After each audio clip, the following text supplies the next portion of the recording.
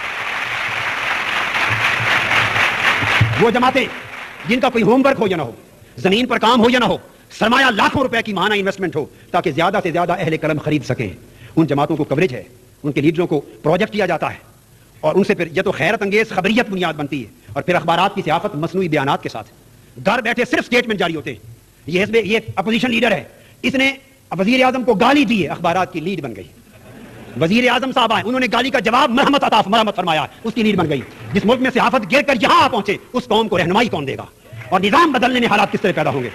باہر کی دنیا میں اس طرح بھونڈے اسٹیٹمنٹ اخباروں میں نہیں چھپا کرتے, بھونڈے اسٹیٹمنٹ کہیں نہیں چھپتے, بیانات کبھی نہیں چھپتے.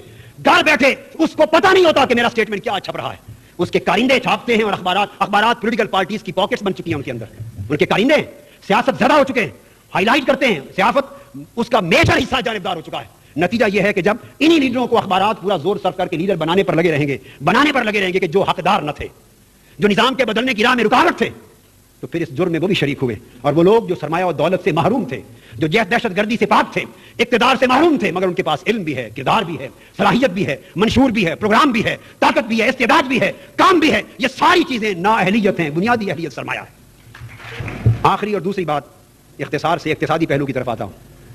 پولیٹیکل پاور کے ساتھ اکنامک سیکٹر کا بڑا گہرا تعلق ہوتا ہے. ملک کے سیاسی حالات براہ راست اقتصادی صورتحال پہ اثر انداز ہوتے ہیں. سیاست میں استحکام اور باہمی عداوت و انتقام کا ماحول اگر برقرار رہے, جیسا کہ سال ہر سال سے برقرار ہے, تو ملک کبھی اقتصادی طور پہ لانگ ٹرم پلاننگ نہیں کر سکتا. اکنامک پلاننگ لانگ ٹرم نہیں ہوتی اور نہ صحیح اکنامک مینجمنٹ ہوتی. سب کچھ شارٹ ٹرم ہوتا ہے اور پولیٹیکل ایکسپیڈینسی کی بنا پر ہوتا ہے. تمام اکنامک پالیسیز بھی شارٹ ٹرم اور سیاسی کنسیڈریشن کی بنا پر ہوتی. اگلی حکومت بدلتے ہی ساری پالیسیز چینج ہو جاتی.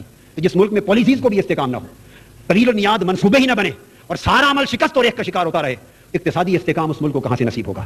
نتیجتاً ان امپلائمنٹ, بے روزگاری, budgetary deficits, inflation, domestic and external debts, دولت کی گردش اور تقسیم کا نظام, تعلیم اور صحت کے نظام کی تباہی, غربت, مہنگائی, یہ ساری خرابیاں اس قوم کا مقدر بن گئی. اور ان کو دور کرنے کے لیے نہ اب اس ملک کے اہل اقتدار کے پاس اس نظام کے تحت فرصت ہے, نہ کوئی ترجیح ہے, نہ ان کے پاس بجٹ میں سے کوئی حصہ ہے. بیگم عابدہ حسین نے اس طرف ریفر کیا تھا, میں اس کو تھوڑا فگرز میں عرض کرنا چاہوں گا کہ نیشنل بجٹ کا بلک ہمارا 2 ہیڈز پر خرچ ہو رہا ہے اور یہ اس نظام کا توارث ہے جو سال ہر سال سے ایک لعنت بار کے اس قوم کی گردن پہ مسلط ہو گیا ہے. ہمارا 1995 اور 96 کا حالیہ فیڈرل بجٹ, اس کی صورتحال یہ ہے کہ ڈیفنس کے لیے, دفاع کے لیے 115 ارب روپے مختص ہے اور یہ ہمارا نیٹ ریونیو ریسیٹ جو ہے, یوں کہیے کہ جو آمدنی ہے, اس آمدنی کا 46% حصہ ہے جو صرف دفاع پر جا رہا ہے. اور ڈیٹ سرونگ, قرضوں کی واپسی, قرضوں اور سود کی واپسی جو ہے, اس پر 157 ارب روپے خرچ ہو رہے ہیں اس سال اور یہ ہماری کل آمدنی کا 63% حصہ ہے. اب ذرا 63 بیگم عابدہ حسین نے یہ ذکر کیا تھا کہ ان دو چیزوں پر جو خرچ ہو رہا ہے اس کے بعد کم بچ جاتا ہے، مگر واقعہ یہ ہے کہ یہ آمدنی سے، یہ داڑھی سے مونچھیں بڑھ گئی ہیں۔ کل آمدنی کا 63% حصہ صرف قرضوں اور سود کی ادائیگی پر، 46% حصہ ڈیفنس اور دفاع پر، یہ اگر ٹوٹل کر لیں تو یہ 123% بنتا ہے، تقریباً 123%۔ 100 روپے آمدنی ہے اور 123 روپے صرف ان دو مدات پر خرچ ہے، اور وہ خرچ بھی قرضوں سے پورا ہو رہا ہے۔ ہمارا کل 272 ارب روپے خرچ ہو رہا ہے کل، اور یہ 249 ارب روپے میں سے یہ صورتحال ہے۔ 23 ارب روپے کا خرچ ان دو مدات کا ہماری آمدنی سے زیادہ ہے، اور جو ہمارا ٹوٹل کرنٹ ایکسپینڈیچر ہے 334 ارب روپے، اس میں سے 81% حصہ یہ بنتا ہے ٹوٹل ایکسپینڈیچر میں سے جو صرف ان دو مدات پہ جا رہا ہے۔ اس 81% ٹوٹل خرچ میں سے 81% دفاع اور قرضوں پر گیا، 19% بچا۔ اب میرا خیال یہ ہے کہ اس 19% میں سے مشکل سے 4 یا 5% پوری قوم کو ملتا ہوگا، اور 14 اور 15% لٹیروں کی جیب میں جاتا ہوگا۔ ان لٹیروں میں بڑے بڑے عزت مآب بھی شامل ہیں، بڑے بڑے تقدس مآب بھی شامل ہیں، بڑے بڑے اعلیٰ مقدس روپ رکھنے والے لوگ بھی شامل ہیں، اور بڑے غریبوں کی بات کرنے والے بھی شامل ہیں، اور جمہوریت کی بات کرنے والے بھی شامل ہیں، اور اسلام اور شریعت کی بات کرنے والے بھی شامل ہیں۔ اس کا حل دو حل ہیں سیاسی سمت، کئی پہلوؤں کو لینے کی بجائے ایک حل سیاسی سمت دے رہا ہوں، اور ایک حل اس کا ادھر۔ اگر سیاسی نظام کو بدلنا چاہتے ہیں تو اس کی بنیاد اس انتخابی نظام کی لعنت سے نجات پانا ہے۔ حافظ حسین احمد صاحب نے متناسب نمائندگی کا ذکر کیا، میں خود متناسب نمائندگی کی ایک صورت کے حق میں ہوں، اس کو آزمانا چاہیے، مگر اس کی 50 صورتیں ہیں، اس پہ ڈیبیٹ ہو سکتی ہے، مگر قومی رہنما مل بیٹھیں، ایک اگریمنٹ کریں کہ متناسب نمائندگی کا نظام آئے، اس کی فارمیٹ کیا ہو، دیٹ کین بی ڈسکسڈ۔ ہم نے شورائی متناسب نمائندگی کا ایک نظام وضع کیا تھا، ہم وہ پیپر بھی سبمٹ کرنے کو تیار ہیں، اور دانشور اور سیاسی لیڈر بھی پیش کر سکتے ہیں، مگر انتخابی نظام جب تک بدلا نہیں جائے گا اس وقت تک اس ملک کے سیاسی مقدر میں تبدیلی کا امکان نہیں، اور اس سیاسی انتخابی نظام کو بدل کر یہ ضمانت فراہم کی جائے کہ ملک کی سیاسی قیادت تعلیم یافتہ با کردار متوسط طبقے سے ابھرے، غریبوں سے ابھرے۔ 90% جس ملک میں غریب رہتے ہوں، متوسط لوگ رہتے ہوں، سفید پوش رہتے ہوں، ان صحافیوں میں سے کوئی اقتدار کے ایوانوں میں کیوں نہ پہنچے، وکلاء میں سے کوئی نہ پہنچے، ان ججوں کو کیوں محروم کر دیا گیا یہ 2 سال اور 5 سال کی قید لگا کر کہ ریٹائرمنٹ کے بعد جب تک 2 سال یا اتنے سال گزر نہ جائیں ان ماہرین کی خدمات سے کیوں محروم؟ یہ ایک سازش ہے۔ ایسے ملک ہیں اس دنیا میں وہ سروس میں رہ کر مستقل مختلف فنون کے ماہرین لوگ الیکشن لڑتے ہیں، الیکٹ ہو جائیں تو سروس کو ریزائن کر دیتے ہیں، اگر الیکٹ نہ ہو تو واپس اپنی جاب پہ چلے جاتے ہیں۔ دراصل یہ ایک سازش ہے ان جاگیرداروں، سرمایہ داروں اور بڑیروں کی۔